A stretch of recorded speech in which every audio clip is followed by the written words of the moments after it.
கன்னியாகுமரி மாவட்டம் நாகர்கோயில் அருகே பல ஆண்டுகளாக இயங்கி வந்த கிறிஸ்தவ தேவாலயம் போலியான குற்றச்சாட்டுகளின் காரணமாக திடீரென காவல்துறையினரால் பூட்டி வைக்கப்பட்டது. இதனால் கொந்தளிப்படைந்த கிறிஸ்தவ மக்கள் காவல்துறை அலுவலகத்துக்கு முன்பு பல்வேறு கிறிஸ்தவ சமூக அமைப்புகளும் சமூக நல தொண்டு நிறுவனங்களும் கைகோர்த்தது.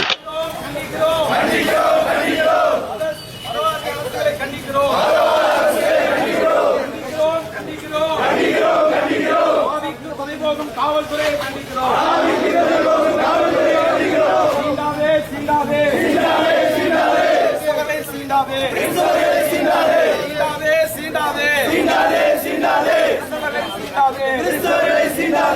இடைவிடாமல் பல்வேறு போராட்டங்களுக்கு பின்பு ஒரே நாளில் போராட்டத்தின் பலனாக திருச்சபை காவல்துறையினரால் திறந்து வைக்கப்பட்டு ஆராதனையும் நடத்தப்பட்டது. இந்த காட்சிகள் தற்போது சமூக வலைதளத்தில் வைரலாகி கொண்டுள்ளது. சற்றும் நடைபெற்ற இந்த காணொளி நம்மை ஆச்சரியமூட்டும். பேராயர் சாம் ஏசுதாஸ் அவர்கள் போராட்டத்தின் போது பேசிய காட்சிகளை தற்போது காணலாம். பல சபைகளை மூடிக்கொண்டிருக்கிறார்கள். காவிகள் காவல்துறை உதவியுடன் பல ஆலயங்களை மூடிவிடுகிறார்கள். பல இடங்களிலே ஆராதனை நடத்த முடியவில்லை. வீடுகளிலே ஜெப கூட்டங்கள் நடத்த முடியவில்லை. எந்த ஒரு காரியத்தையும் செய்யவிடாதபடிக்கு இந்த தேசத்தை காவிமயமாக்குவதற்காக ஒரு நோக்கத்திலே இந்த நாட்டிலே மதவாதத்தை வலுக்கட்டாயமாக கிறிஸ்துவர் மேல் திணித்துக் கொண்டிருக்கிறார்கள். இதை கிறிஸ்துவர் நாங்கள் அதிர்ச்சியோடும் மன உளைச்சலோடும் இந்த இடத்திலே போராட்ட களத்திலே வந்து நின்று கொண்டிருக்கிறோம். எங்களை நீங்கள் அடக்க முடியாது. இந்திய உரிமை சட்டம் 25 சொல்லுகிறபடி எங்களுக்கு எல்லா மத உரிமை இருக்கிறது.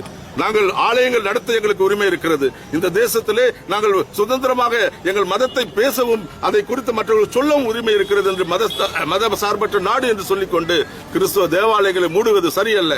இந்த நேரத்திலே காவல்துறைக்கும் தமிழக அரசுக்கும் நாங்கள் எச்சரிக்கையாக ஒன்று சொல்ல விருப்பப்படுகிறோம். தயவு செய்து இந்த வேலை இதோடு முடித்துக் கொள்ளுங்கள். இதற்கு மேல் நீங்கள் எப்படியாவது ஆலயங்களுக்கு நீங்கள் இங்க வந்து பாத்தீங்கன்னா ஒரு சின்ன ஆலயம் நடத்த கூட பர்மிஷன் இல்ல. தடை செய்ய வீட்டில் ஜெபம் பண்ண தடை இல்லை. இப்படி தடை செய்யறாங்க. இப்படிப்பட்ட பிரச்சனையிலிருந்து நீங்க விடுதலை செய்யாவிட்டால் தமிழகம் எங்கு இருக்கிற கிறிஸ்தவர்கள் எல்லாம் ஒன்றுபட்டு இந்த மதவாத அரசுகளுக்கு எதிராக போராடி வருகிற தேர்தலிலே இவர்கள் இருக்கும் இடம் காணாமல் போக செய்வோம் என்பதை இந்த இடத்திலே நாங்கள் உறுதியோடு சொல்லிக் கொள்கிறோம். ரெவரண்ட் டாக்டர் சாம் ஏசுதாஸ், தலைவர் அகில இந்திய கிறிஸ்துவ உரிமை இயக்கம்.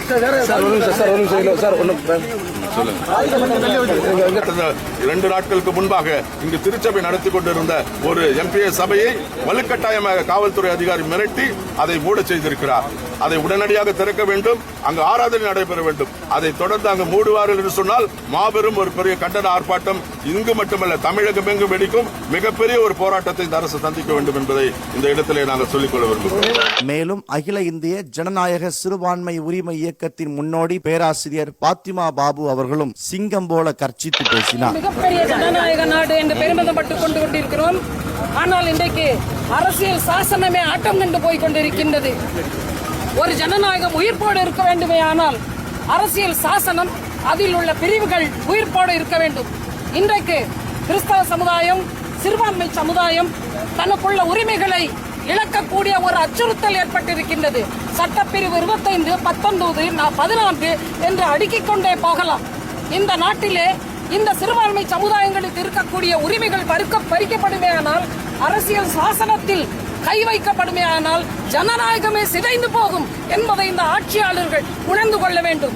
இந்த மத்திய அரசு நரேந்திர மோடி, மரியாதைக்குரிய நரேந்திர மோடி அவர்கள் குஜராத்தின் முதல்வராக இருந்த பொழுது அவர் அங்கு இருந்த வரலாற்று சம்பவங்கள் எங்களுக்கு அச்சுறுத்தலை ஏற்படுத்தின.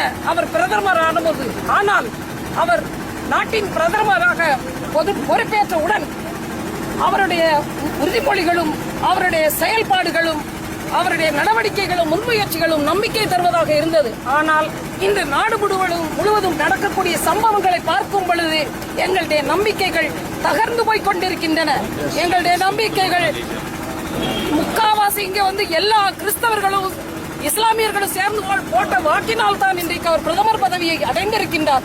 ஆனால் இன்றைக்கு எங்களுடைய நம்பிக்கைகள் தகர்ந்து போகக்கூடிய அளவிற்கு சூழ்நிலைகள் ஏற்பட்டுக் கொண்டிருக்கின்றன. நாங்கள் இந்த நாட்டின் மக்கள், சொந்த மக்கள், பாரம்பரியமாக இந்த பூமியில பிறந்து வளர்ந்து தலைமுறையாக வாழ்ந்திருக்கக்கூடிய மக்கள். நாங்கள் கிறிஸ்தவர்களும் இஸ்லாமியர்களும் எங்கிருந்தோ வானத்திலிருந்து வேற்று கிரகங்களிலிருந்து வந்தவர்கள் அல்ல. எங்களுடைய நம்பிக்கை இந்த நாடு எங்கள் நாடு, இந்த பூமி எங்கள் பூமி, இந்த மண் எங்கள் மண். இந்த உணர்வுகள் எங்கள் ஒவ்வொருவருக்கும் உண்டு. ஏனென்றால் எங்களுடைய மண் இது.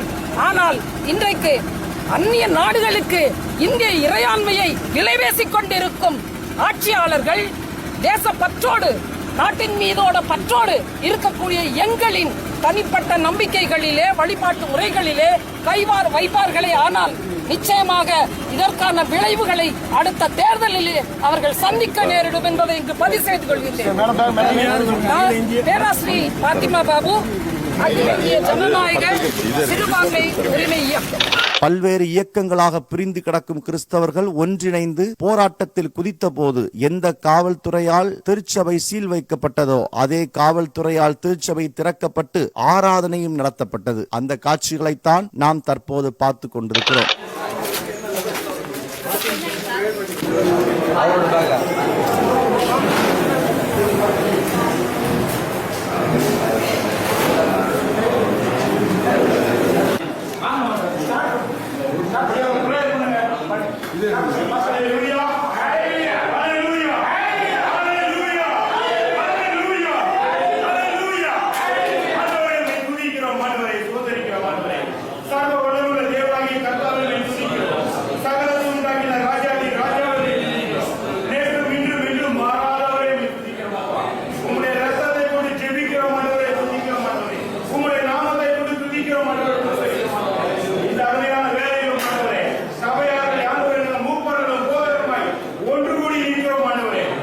இந்த காணொளியை உங்கள் நண்பர்களுக்கும் பகிர்ந்து கொள்ளுங்கள். ஒற்றுமையின் பலன் இதன் வாயிலாக அறியப்படுகிறது. நன்றி. ஆராதிக்கும் எங்கள் மத கடமையை செய்யவும் ஆண்டவரே நீர் உதவி செய்யும்படியாக ஜெபிக்கிறோம். இதனால் விசேஷமாய் கர்த்தாவே சபைகளை மூடும்படியாக காவல்துறை அதிகாரிகள் அச்சுறுத்துகிற காரியங்களிலிருந்து ஒரு விடுதலையாக்கும்படியாக நாங்கள் வந்திருக்கிறோம். ஆண்டவரே கர்த்தாவே நீர் பார்க்கிற அதிகாரி கண்களிலே தயவு உண்டாக்குவதாக. ஆண்டவரே ஸ்தோத்திரம் அப்பா, நாங்கள் ஒருமனப்பட்டு கர்த்தாவே இந்த தேசத்திலே கர்த்தாவே ஸ்தோத்திரம் ஆண்டவரே சிறுபான்மை மக்கள் நிம்மதியாய் வாழத்தக்கதாக ஆண்டவரே இந்த அரசாங்கங்கள் எங்களுக்கு உதவி செய்ய நாளில் நாங்கள் ஒருமனப்பட்டு ஆண்டவரே பல இடங்களிலிருந்து போதல் ஒன்றுபட்டு வந்து ஆண்டவரே இந்த நாளிலே ஆண்டவரே நாகர்கோவிலை நின்று ஜெபிக்கிறோம். ஆண்டவரே இந்த நாளிலே இங்கு வைக்கப்படுகிற இந்த ஆண்டவரே சிறு நெருப்பானது முழு தமிழகமும் பற்றி எரியத்தக்கதாக ஆண்டவரே எங்கள் உரிமைகளை நாங்கள் கிடைக்கும் வரை நாங்கள் ஓய மாட்டோம். ஆண்டவரே எங்கள் உரிமைகளை எங்களுக்கு பெற்றுத் தரும்படியாக ஜெபிக்கிறோம். உரிமைகளை அரசுகள் தரும்படியாக ஜெபிக்கிறோம். எங்களோடு வாரும், எங்களுக்காக பேசும் வழங்க நாமத்தில் பிதாவே.